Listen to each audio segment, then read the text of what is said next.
तुम्ही गरीब आहात शत्रू नाही, पण श्रीमंत झाल्यावर शत्रू झाल्याशिवाय. काही मुलींनी इतकी गरिबी काढली तर शनिवारी कपडे धुवून ठेवायचे, रविवारी वाळवायचे, सोमवारी शाळेत घालायचे. सहल आली, नोटीस आली वर्गात, कधीनं खाली मान घालायची. का? माझा बाप 100 रुपये देईल मला सहलीला, पण त्याच्यासाठी त्याला एक दिवस मजुरीला जावं लागेल. त्या पोरीनं सहलीला जायचं नाही, तिला कोणी दुश्मन नाही, फक्त प्रारब्ध बदललं. नवरा चांगला मिळाला, कमराला कपाट्याच्या चाव्या आल्या, माणसं म्हणतात तिला जास्त झालं. आता तिला कष्ट केल्याशिवाय कमी मिळाले का ते? नाही. पुढे ऐका, पहिलं वाक्य. आणि शत्रू कधीच बाहेरचे नसतात. कृष्णाला शत्रू बाहेर येणे बाहेर आल्यावर नव्हते, कृष्णाला शत्रू येण्याच्या अगोदरच होते. आणि विषय ते कोण न करो बरोबर नाही तर बसून घ्या तुम्ही, मला ते आळस काम चालत नाही. आणि त्याच्या पुढे कृष्णाला शत्रू सक्का मामाच होता, बिभीषणाला शत्रू सक्का भाऊच होता. तुम्ही काय येणे का? आणि तिसरं वाक्य ऐका, जी लोक आपल्या तोंडावर आपल्याला अतिशय चांगलं म्हणतात, तीच लोक आपल्या गैरहजेरीत तुम्हाला नाव ठेवतात.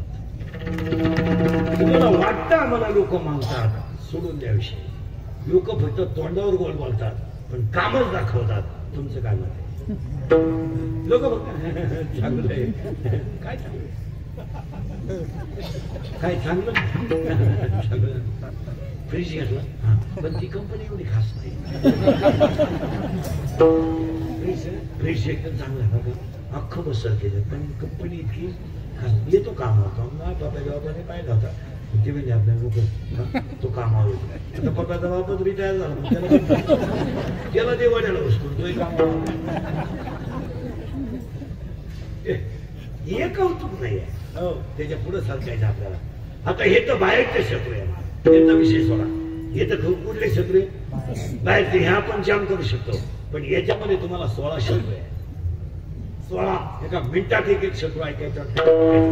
पहिला शत्रू आहे काम. याच्यात भजन बिजन हे आठवड्यात निवडणं बिवळ नाही, काही भजन नाही. जोपर्यंत तुमचं देहावरचं ममत्व कमी होत नाही पर्यंत भजनच नाही. पहिला शत्रू आहे काम. आणि या दिवसांना एका मिनिटात पुढे सरकतो. इंद्राला राग लागला काम, चंद्राला राग लागला काम, वाणीचा प्राण गेला काम, रावण मुकला काम, विश्वामित्राचं तप संपलं काम, शंकराला राग लागला काम, विष्णूला राग लागला काम, इंद्राला राग लागला काम. या त्याला ती संधीच लागते. यांचं भांडण माझ्या कानावर कसं पडत? ती दुसरीला चहा प्याता पुद्या सुद्धा म्हणते, मलाही माहित नव्हतं, मी सकाळी गेले ना. हा विनोद समजू नका, सांगायचीच नाही काही. तुम्हाला एक वाक्य सांगा, तुम्हाला मला जे दुःख आहे ना, दुःखच किरकोळ आहे. मुलं बाळा चांगले निघले नाही, पैसा नाही, सुनबाई नाही, हे का दुःख आहे का?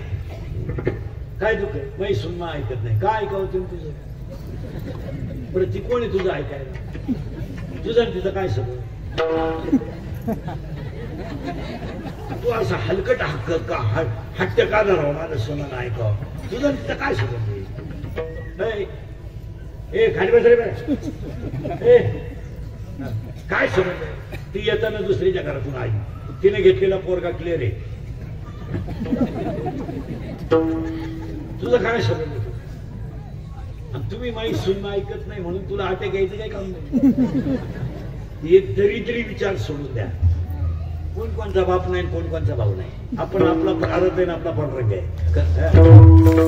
आपला बाप आपला पांडुरंग आहे आणि आपली आई आपली रुक्मिणी आहे. एकाच पानाचा विचार करायचा. माझी मुलगी ब्रह्मांड नायकाला दिली मी, पण ती वनवासाला गेली. आणि वनवासाला गेल्यावर राक्षसाने नेली आणि ब्रह्मांड नायकानं सुद्धा सीता सोडून दिली. आणि बाळांत झाल्यावर दोन्ही मुलं रामायण गायला स्वतः बापासमोर आली. याच्यापेक्षा काय प्रारंभ? स्वप्नात नव्हता, स्वप्नात की माझ्या मुलीनं जमिनीवर पाय ठेवला नाही, ती वनवासाला कशी जाईल. पण गेली. वनकन्या कशी नेसेल, पण नेसली.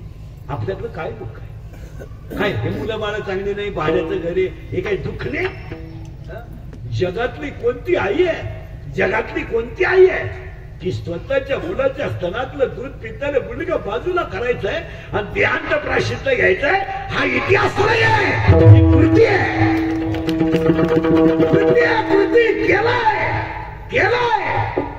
स्वतःच्या मुलगा स्तनातलं दूध पेत असताना गुजीरवाडी मुलगी आईच्या स्तनातलं दूध पेते आणि आईनं मुलीला खाली ठेवावं आणि देहांत प्रायश्चित्त घ्यायला जायला स्वतःच्या मुलीचा मुका घ्यावा म्हणून मुलीच्या जवळ जावं, मुलीच्या गालावर बट यावी आणि आईनं ती बट मोठ्यानं बाजूला करायला जावं आणि मुलीनं बट फिरवावं आणि भावाच्या गळ्यात हात घालावा आणि मग आईनं देहांत प्रायश्चित्त घ्यावं.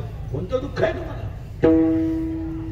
मुलगा चांगला नाही, पैसा मिळत नाही, नवरा चांगला नाही, हे का दुःख आहे? हे का दुःख? कोणती आई आहे मुलांना सती देहांत प्रायश्चित्त घेणारी? तुम्ही खाली बसत बस खाली तुम्ही बस आता परत तुम्ही क्षण नको. कीर्तन हात गेलो ना, हात ते विषय नाही. आता कीर्तन कुठं घुसलंय हात, मग त्याला पाजर फुटला पाहिजे. कीर्तन कधी बाहेर, कीर्तन बाहेर नको, कीर्तन हात पाहिजे. मग काय दुःख आहे तुम्हाला? काहीच नाही. काय आम्हाला दुःख आहे? लोक पैसे कमी देत आहे, हे का दुःख आहे? माही तारीख नाही, हे का दुःख आहे? अरे तू भजनाला विसरला, हे दुःख आहे. आणि भजन जर बंद होत असेल तर मेलेला बरं, असं महाराजांची भाषा. भजनी विषय मरणाची पैदा आहे. आपल्या भजनाला जर बाधा येत असेल तर ते भजन काय काम. आणि आजही तुम्ही पेपर वाचा, 6 पानामध्ये 3 पानं बलात्कार आहे. अडवले, उडवले, गाठवले, बोकसले, लुटले, हल्ले, फुसलावून पळवले. शब्द तर मोठी विचित्र आहे, फुसलावून. आणि तुम्ही मुलींचा अभ्यास करा महिला मंडळ या 4-5 वर्षात. राहू द्या, ते कोणीकडे जाऊ दे, गेलं ते आपल्याला त्याच्यात कळत नाही. काही केलं का मला वाटतं मला चुकलं. आपल्याला त्याच्यात खालीवर काय कळत नाही. तुम्ही कुणीकडे ठोका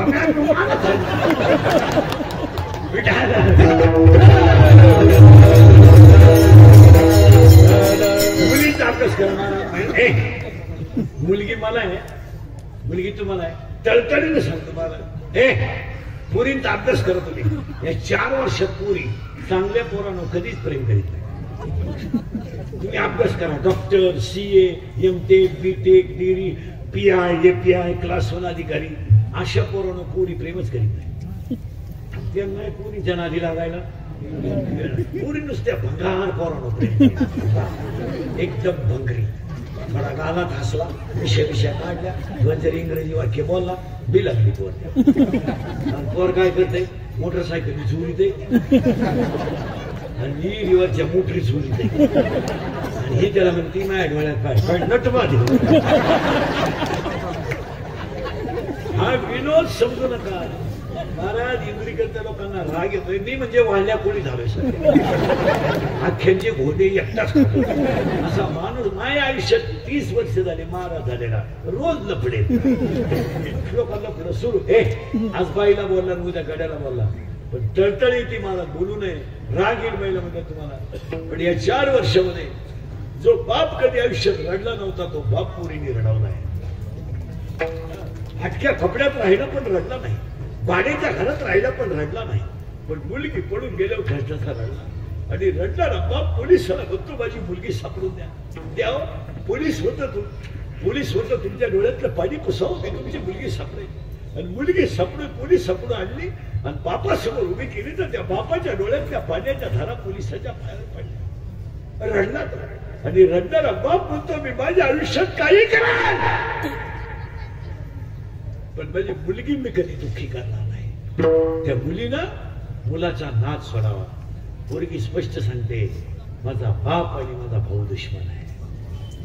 अरे ज्याने स्वतःच्या गळ्यातले दागिने मोडले तो बाप तुम्हाला दुश्मन वाटतो? ज्या आईनं 3 रंगाचे लुगडे नेसून रात्रीचं घालून सकाळी गरम केलं ती आई तुम्हाला दुश्मन वाटत? दुश्मन ही स्थिती आज आहे का नाही बोला. रडायचं त्याने आयुष्यात, रडायचं. ऑफिस मध्ये जायचं तर त्यानं वर पाहायचं नाही, लोकांच्या गप्पा निघल्या तर त्यानं हसायचं नाही, आणि रात्री आठवण आली की त्याने उशीचा कवर ओला होईपर्यंत रडायचं. हे पाप आहे का त्याचं? पाप आहे. मुलीचं लग्न जवळ आलं तर त्यानं पगारावर सोसायटी काढली. मुलीचं लग्न आलं तर फ्लॅट तारण दिला आणि मुलीच्या सुखाची अपेक्षा केली आणि त्या मुलीला तो बाप दुश्मन झाला. भाऊ काय भाऊ आहे माहिती सांगतो मला एका वाक्यात. अरे तुम्ही 9वीला होत्या, महिला मंडळ, तुमचा भाऊ 8वीला होता. त्याची शाळा लवकर सुटली ना, तो शाळेच्या पायरीवर बसत होता, पण तुम्हाला घेतल्याशिवाय घरी जात नव्हता. तुमची शाळा सुटली ना तर तुमचं दप्तर त्याच्या सायकलीला होतं. तो सायकल लोटायला होता आणि तुम्ही गप्पा हाणायला होता. त्यानं 2 कामं करायची, गप्पा हाणायचा, सायकल लोटायची. दोन्ही दप्तर होते त्याच्याकडे. घरी आलं त्यानं टोपलं घ्यायचं, तुम्ही भाकर चोरायची, त्यानं कालवून ओतायचं, दोघांनी एका ताटात जेवायचं. काय आणि जेवायचं झालं भांडं कोणी धुवायचं, झालं भांडं. भांडी कोणी टाकायचं, झालं भांडं. बरं खाली जाळायचं कोणी, झालं भांडं. बरं बहिणीची भावाची मारामारी, वा वा वा, 24 मिनिटात 24 बरं मारामारी अशी. रात्री झोपताना भांडण कशी होत माहिती का? रात्री झोपताना आईचं तोंड माझ्याकडे पाहिजे, झालं भांडण. आईनं माझ्याच खांद्या वाटाकडे मेले, झालं भांडण. माझा टावेल का घेतला, झालं भांडण. आणि अभ्यासाला बसले 2 जण निवांत. बरं ए माझी आकृती काढून दे नाही. बहिणीनं बारीक तोंड करायचं, देणार एक आकृती काढून दे ना. देईन लो, पण मा निबंध द्यावा लागत. तू मा निबंधले, मी तुझी आकृती काढेल. माझं पान काढायचं, अशी भारी आकृती काढायची, बहिणीला दाखवायची ना. हे तू एकच इतका निर्मळ का माझ्या बहिणीची आकृती सुंदर यावं. काय येतो अशी कोरून कोरून आकृती काढायची आणि असं बहिणी पुढे धरायचं पान. बघ ना ग कशी आली. आता तिनं फक्त एवढंच म्हणायला पाहिजे, चांगली आली. याला अपेक्षा एवढीच आहे. ते म्हणायचं ना, तिने म्हणायचं नाही चांगली नाही फार पान नाही. तेवढ्या झपाट्यात जर वय आली ना हातात तुकडे, लगेच झाली मारामारी. बरं मारामारी कशी माहिती का? हिचा हात त्याची पाठ, नुसती पाठ आणि नुसते बुके त्यानं रडायचं. आणि हिच्या अंगाला हात लावला, अख्खं घर डोक्यावर. जसं काही हिला काठीनं मारलं, त्याला मारायचं, जणू बुक्के सण करायचं. आता त्याची बुक्के खाण्याची कॅपॅसिटी संपली. मग त्याच्या काय केस धरायचे. बहीण आता झापडीनं ऐकत नाही आणि कशानं ऐकत नाही, पट्टीनं ऐकत नाही. मग डायरेक्ट केस राहिले होती ना, म्हणजे सोड केस सोडणार पाया पड माया. बरं पडते पाया, मन परत मारणार नाही, मन नाही मारणार. आणि केस सोडलं थांबायचं नाही, पडून जायचं. आणि पुढं माहिती का, ऐकलं. आता सांगा सगळ्या महिला आई कोणची बाजू घ्यायची, आई पोराची बाजू घ्यायची. आई काय म्हणते का, एवढी मोठी तोंडगी झाली त्याला मारती वय माग वाचला कुठे. अरे हे प्रेम पुस्तकात नाही, हे प्रेम शाळेत नाही, हे प्रेम घरात नाही. आज तोच भाऊ मुलींना दुश्मन आहे, तोच बाप. धडक मारली शंकरा